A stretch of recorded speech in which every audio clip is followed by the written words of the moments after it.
అవడానికి అగ్నిపర్వతమే గాని జపాన్లోని ఫుజీ పర్వతం అందాన్ని ఎంత వర్ణించినా తక్కువే. అందుకే ఐక్యరాజ్య సమితి ఫుజీని ప్రపంచ వారసత్వ సంపదగా గుర్తించింది.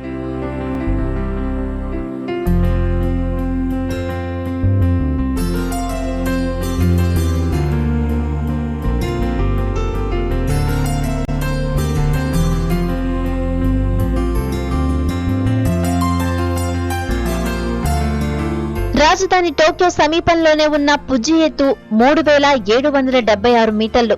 అందమైన ప్రకృతి నడుమ కొలువైన ఫుజీని చూసేందుకు ఏటా 3 లక్షల మందికి పైగా పర్యాటకులు తరలివస్తుంటారు. ఫుజీని అధిరోహించి అంతెత్తు నుంచి అద్భుతమైన ప్రకృతిని ఆస్వాదిస్తుంటారు.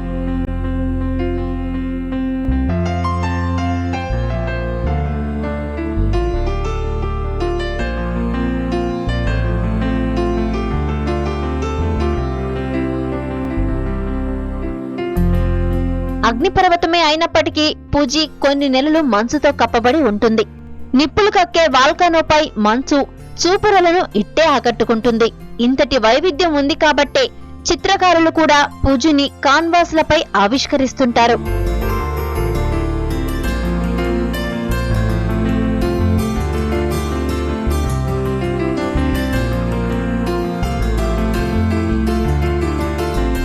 ఇన్ని ప్రత్యేకతలున్న ఫుజీకి మరిన్ని విశిష్టతలు ఉన్నాయి. ఇదంతా పర్వతం ఎక్కినప్పుడే తెలుస్తుంది. ఫుజీ పైకెక్కి సూర్యోదయాన్ని చూడడం అద్భుతమే. అందుకే సూర్యోదయం కోసం రాత్రి నుంచే సందర్శకులు పర్వతారోహణ ప్రారంభిస్తారు. పైకి చేరుకుని సూర్యుడి కోసం 1000 కళ్లతో ఎదురు చూస్తుంటారు.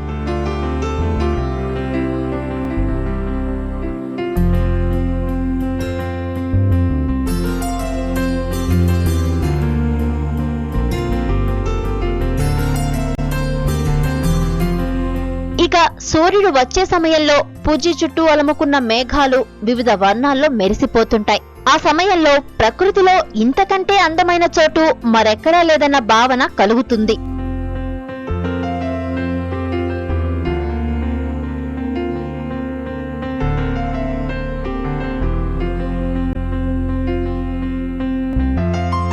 కేవలం సూర్యోదయమే కాదు, రాత్రి వెన్నెల్లోనూ ఫుజీ మెరుపులు తనివితీరా ఆస్వాదించాల్సిందే. ప్రకృతి సౌందర్యంతో అలరాడే ఫుజీ వద్దకు ఏటా 1,00,000 సంఖ్యలో పర్యాటకులు వస్తుంటారు.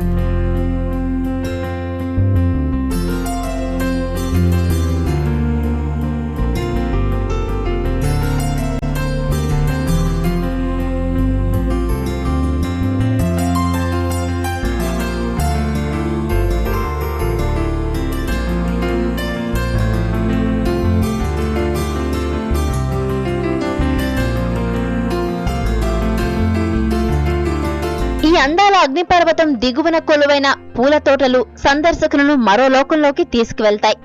ధవళవర్ణంతో మెరిసిపోయే ఆల్మండ్ పుష్పాల సోయగాన్ని ఎంత వర్ణించినా తక్కువే.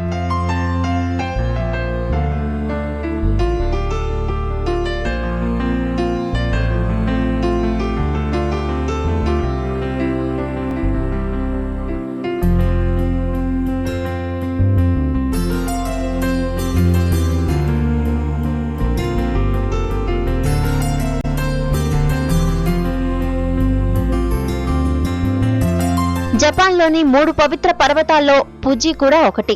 1600 సంవత్సరాల నుంచి ఫుజీ జపాన్లో సంస్కృతిలోనే కాక సాహిత్యంలోనూ భాగమైంది. అనేక చిత్రాలతో పాటు గ్రంథాల్లోనూ ఫుజీ ప్రస్తావన ఉంది. అందుకే ఐక్యరాజ్య సమితి ఫుజీని ప్రపంచ వారసత్వ సంపదగా గుర్తించింది.